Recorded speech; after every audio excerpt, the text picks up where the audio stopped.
as you've seen from the photos starting this, which again, hey guys, Matt here, just moved the engine down. We paralleled it onto this track, brought it down, set up the ramp here, and here it is in the truck.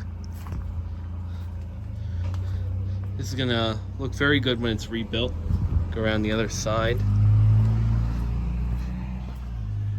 Look at that.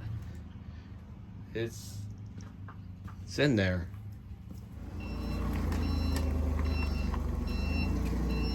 Wanna lower it? Yeah. There we go.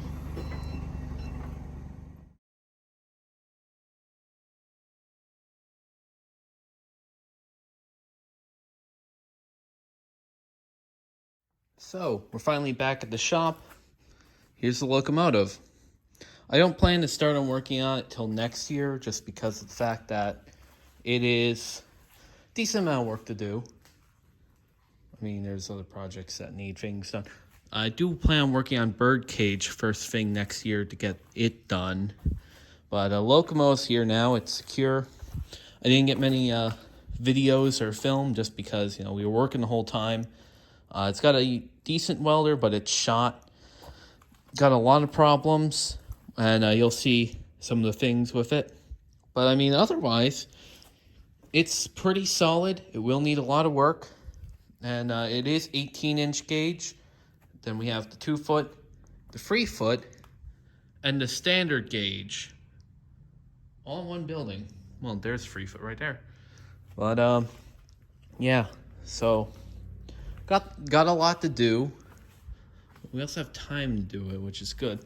So I got to do something with those. I'm getting the axle for that. That's actually 27-inch gauge.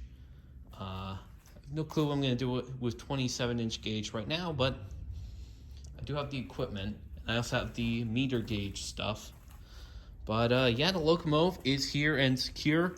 It's going to need a lot of work, but that's not going to be immediate because more important things, like finishing the bird cage, are going to come ahead before that. I'm actually working on getting bird cage cleaned up now to start working on that. And just overall getting things cleaned up so it's not a mess in here anymore. I made the mess. I'm going to fix it. But yeah, that's really it for this video. I might take a few more photos of all the equipment here.